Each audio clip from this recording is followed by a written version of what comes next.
Hurricane Ian is still moving through parts of Florida. Overnight, the storm downgraded to a tropical storm, but the danger still remains. It's still expected to bring heavy rainfall, strong winds, and storm surge to Florida.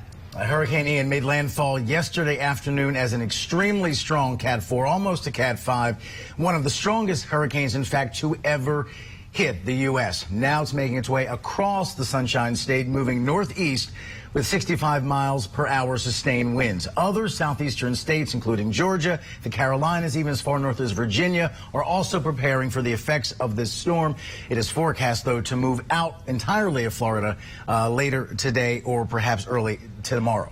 Meantime, southern Florida no longer under weather warnings as that storm moves up the state, approaching one of America's most popular tourist destinations. That, of course, is the city of Orlando.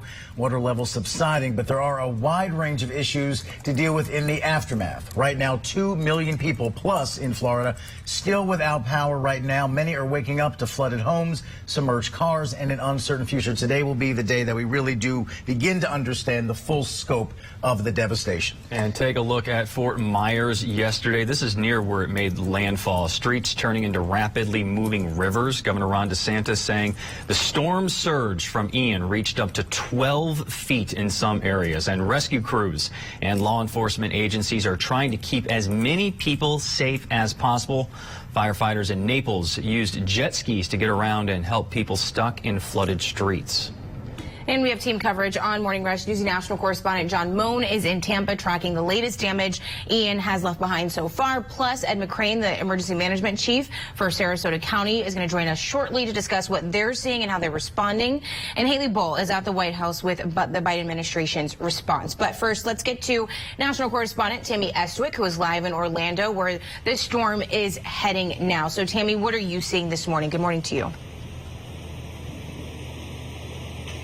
Yeah, good morning. We do understand there is localized street flooding, which is something.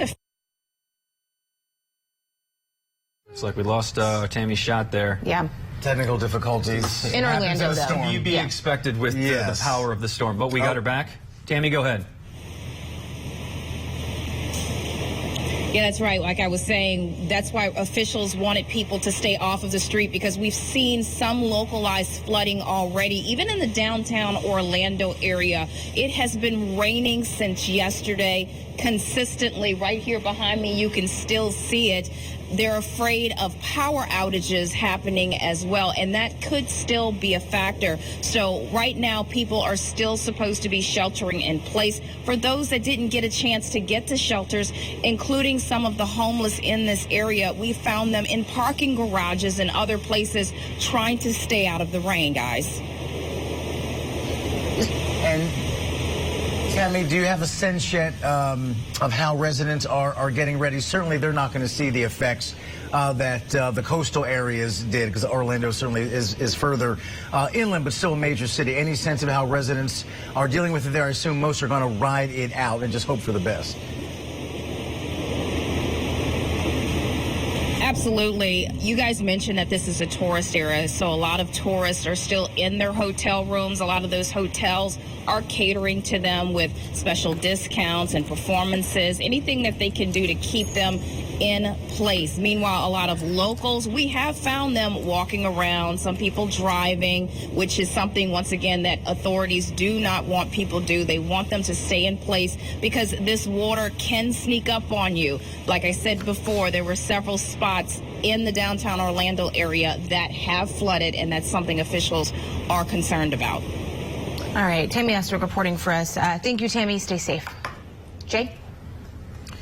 All right, Newsy national correspondent John Moan is live in Tampa as well. John, Tampa initially in the direct path of the hurricane, but it seems to be spared. What is it like there this morning? Yeah, well, the issue is people are worried about rising water levels and the storm surge and the tide that had drawn so much of Tampa Bay out coming back in to see if that causes any headaches today. But large swaths of southwest Florida and the Gulf Coast remain inundated by that storm surge, the result of that massive storm and Ian pushing water ashore. Hurricane Ian slamming into the state of Florida as a Category 4 storm. It's the 6th Category 4 storm to hit the Gulf Coast in the past 6 years. Ian, a monster with hurricane-force winds stretching 45 miles from the center and tropical storm-force winds extending out up to 175 miles. The winds were strong, making landfall just south of Punta Gorda with winds estimated at 145 miles per hour. But the biggest catastrophe came from the water. Both Fort Myers and Naples recording all-time record high water levels from the storm. At one point Wednesday, according to the National Weather Service, Fort Myers recorded a water level 7 feet higher than an average daily tide. This is a parking garage in Naples with cars swamped by surge. Boats once tied to docks, now in the backyard. Even first responders weren't immune.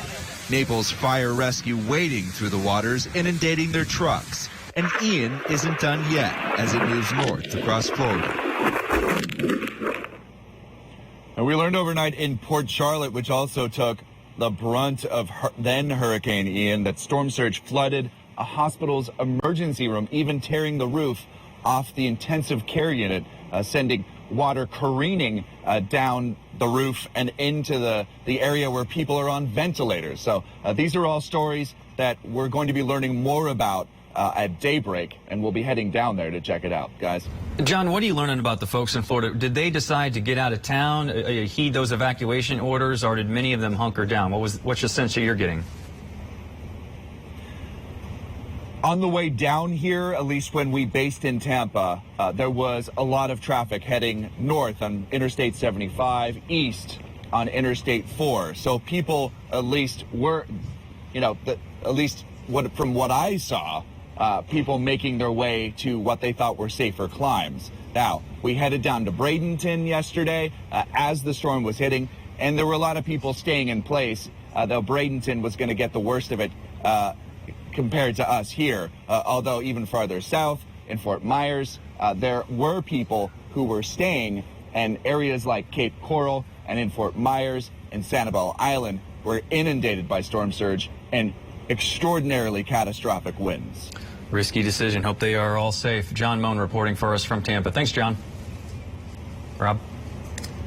All right, here with us now to discuss the latest with what is now Tropical Storm Ian is Ed McCrane, Chief of Emergency Management for Sarasota County, Florida, excuse me. One of the areas near where that storm, of course, made landfall. Yesterday, you were with us yesterday as well. Thanks for coming back today. We appreciate it. I'm just curious as to now that you're through the worst of it, how did this storm live up to expectations or perhaps defy expectations from your perspective? Well, thank you. Good morning, and I appreciate the opportunity to give you that update. We were very fortunate. We're counting our blessings along with Tampa Bay. It looks like our coastal areas are clear. They did not get any of that storm surge. We've checked out Lido, and Siesta Beach is getting checked out. As far down as Venice. Now, Venice had some serious rainfall. There is some damage. It's still dark. We're waiting for the light so that we can see. But we did send out our first in teams throughout the county at 3 o'clock in the morning. Some left as early as 1. The city of Sarasota left just a little while ago, and they're checking things out. So we're very fortunate. Our biggest areas that we really haven't been able to get into yet is the North Port area. There are roads that are flooded 4 or 5 feet deep, I'm being told. So we're in the process. We ordered some boats last night, some high water vehicles, so we can get into that area. And we'll be working with the city of Northport to assist in that. A couple of the schools we use down there are surrounded by water, and we can't really get there. So that's the issue. But once the day lights up, we'll be able to see exactly where we are, and then we'll be ready. I told the state director to get into the fight and help those in Fort Myers and places south of us that took the brunt of this. So when Ian hit Florida, I mean, it was nearly a Category 5. I mean, with the 2 mile per hour difference, there really isn't much of a difference at that point when you're talking about Category 4, Category 5. Let's take a listen to what Governor Ron DeSantis had to say about the intensity that the state saw yesterday. Well, this afternoon, Hurricane Ian is now making landfall in southwest Florida with winds of 155 miles per hour, and that is just shy of a Category 5 hurricane. 155-mile-an-hour winds are incredibly dangerous. There will be debris in the air and flooding powerful enough to move cars around. So when it comes to resources and rescue crews, what is it like trying to work in a storm and even in the aftermath as you're waiting for daylight to come, just with this intense severity of the storm? What is that like for you guys having to plan that out, not knowing necessarily what you're going to get the next morning when it comes to damage? And of course, the people, the humans that are involved in this that had to stay. Well, yeah, definitely. And that's the key. And one of my concerns, you mentioned that, is the people that stayed in Sarasota County in the beaches and the evacuation areas are going to think they made a good call because it hit south. And we don't want them to think that, because that might have happened down in Fort Myers for those that didn't leave. But what we do is we look from the National Weather Service perspective. What are the threats? What's the surge going to be? What can we expect? We know which areas in the county tend to flood. So then we have assets of our own, but then we request additional from the state. The state fills those requests and they mobilize them and they move them as close to us as they can in a safe location so that when the storm passes, they can get to us within an hour or 2 hours, and they'll link up. So we're in the process of doing that right now. We've ordered high water vehicles and boats to go into the city of Northport. Remember last year during Elsa, Northport flooded shortly after the storm. And although water didn't get into the homes, it was high enough that nobody could get in or out. So we anticipate that same thing happening.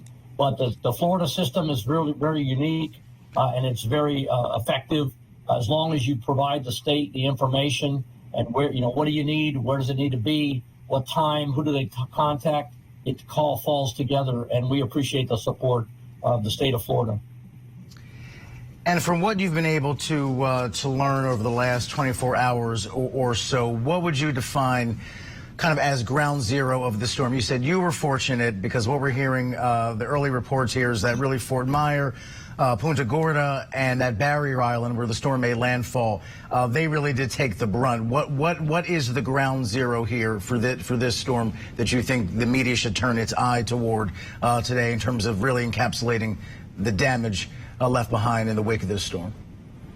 Well, I think you called it right on the money there. Charlotte Harbor, where the storm entered, Cape Coral, Punta Gorda, and then Inglewood is a very unique area and you also have Boca Grande, which is, strangely enough, it's a Lee County piece of land that's on the tip of a Charlotte County piece of land. That's all called the Cape Hayes Peninsula.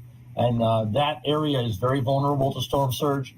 The lower part of Inglewood is Charlotte County. The upper part is Sarasota. So we are looking at that. This morning when the sun comes up, we'll have a better idea. But that's it, ground zero right there, from Fort Myers all the way around. I think you're going to find catastrophic damage, too, on Captiva, Sanibel, Pine Island, those islands that are right off of Fort Myers there. This is going to be bad. I told the state director, once I know how bad we're hurt, we'll assign people to fix what we've got to fix, and then we'll join the fight and be down there.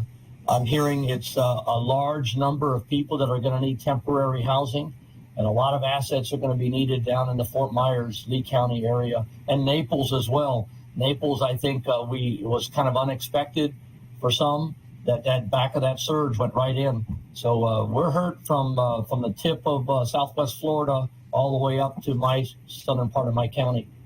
Yeah. And seeing all that storm surge, all the video that's been coming out since yesterday morning, yesterday afternoon, has been absolutely terrifying to watch. Ed McCrane, Chief of Emergency Management for Sarasota County, Florida, thank you so much for your time. Best of luck today and all your residents as well. Thank you very much. Take care. You too.